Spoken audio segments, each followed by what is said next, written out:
Alright, first video. The cringier the better.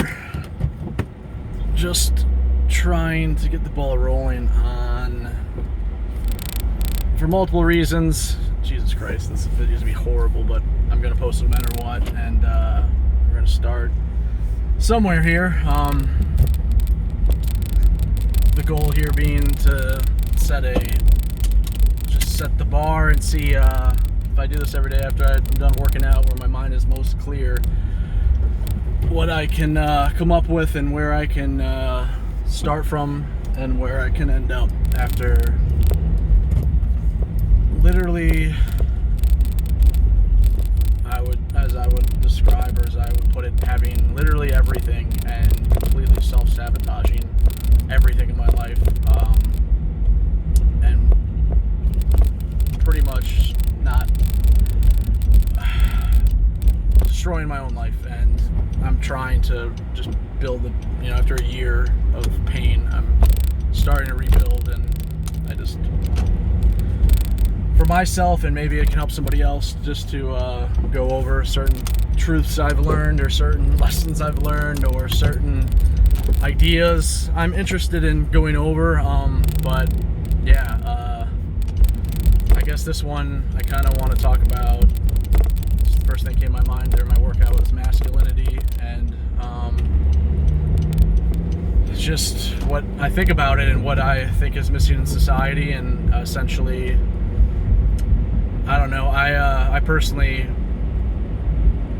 always was afraid of being that douche, being that muscle-bound fucking jock, all throughout childhood, all the way into early adulthood. And I wanted the long hair rock star, skinny, like emotional, and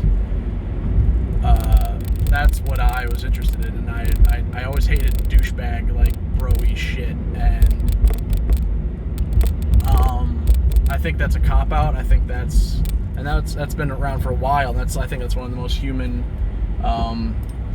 It's just another example of like some kind of cognitive dissonance about the psyche of a healthy and an unhealthy human being, and how we can project our own shit onto that person. And I think that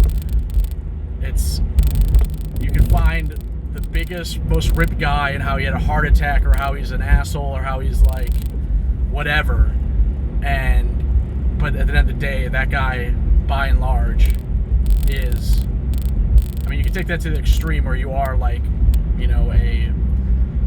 hurting your body with working out, but that is few and far between. On the other end, you got people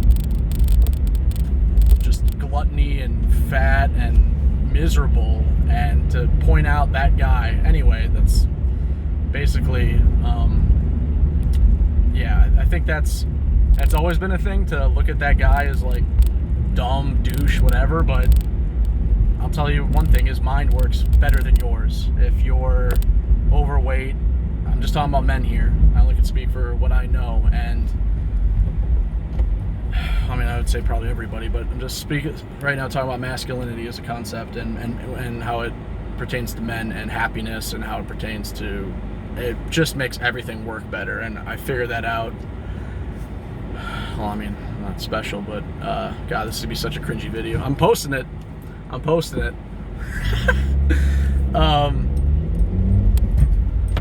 But yeah, I think it's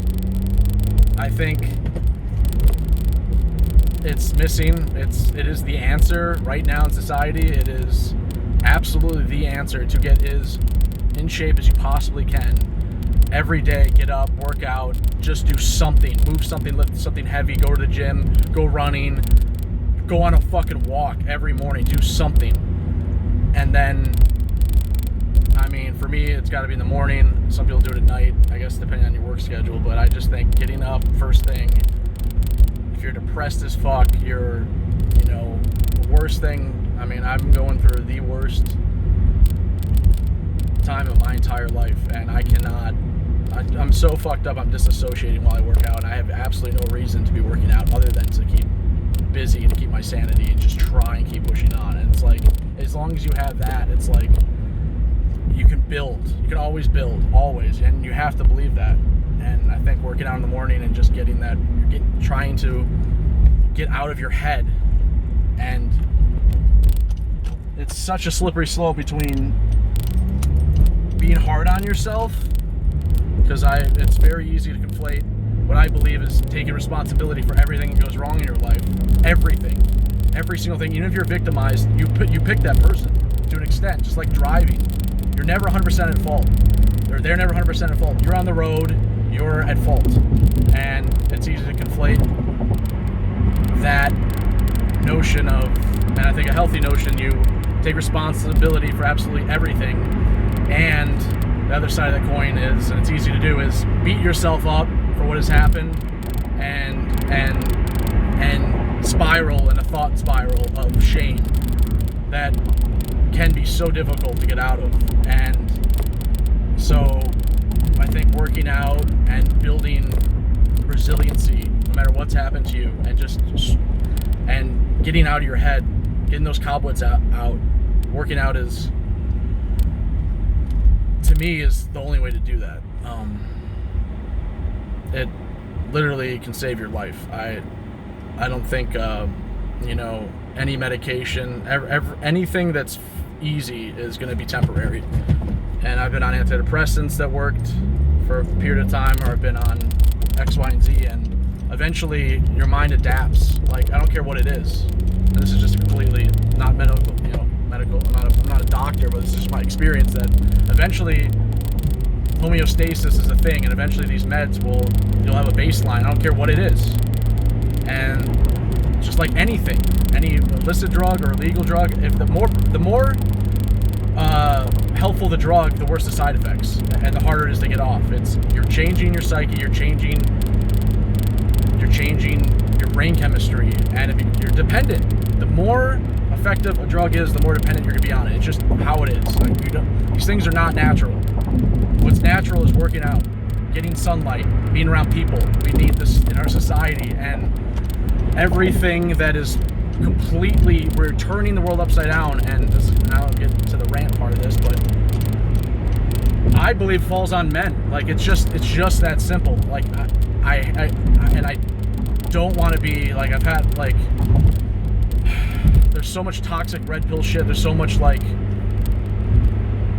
conflation and pain and obfuscation of blaming women if you've been hurt by a woman, and toxic femininity and whatever. Dudes are weak and men are they need like all this like expectation and blaming. But at the end of the day, it's, I think a man's ability to say no is paramount. Boundaries and strength in men is why we exist. And as long as we are human and we have society, we need strong men. That's just how it is. If we don't have the ability to say no, and I'll describe why it's different than women. It's a man's ability to say no, I think, is one of the strongest concepts in society. It sets the groundwork for competency and a path for virtue.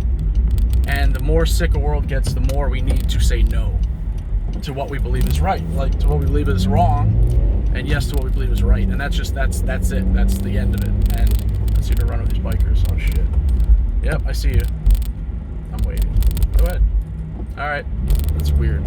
It's weird when people in this state wave you on.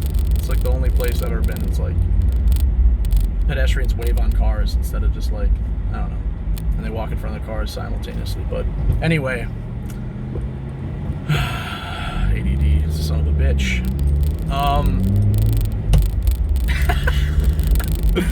That was a cliche ADD moment. How many people with ADD does it take screwing a light bulb or talk about something deep? Hey, look, there's a bicycle. Anyway, 9 minutes. Is the algorithm still a 10-minute thing? Let's have the first video be just over 10 minutes as I approach the cafe. But yeah, just wanted to start the get the ball rolling on making a YouTube video or whatever. And anyway, 5 more seconds. Got 10 minutes. I will. Yeah, this is a checkerboard of. I feel like I had a couple good points, and then it got awkward or it got cringy. And as I talk about being cringy, it makes it more cringy. So that's a perfect way to end a video. As awkward as humanly possible. That is totally my style. Why would it be any different to do it publicly to the world? I'm happy to be awkward. It's a lot of fun. It's a lot of fun. All right. Well, have a good one. Until next time.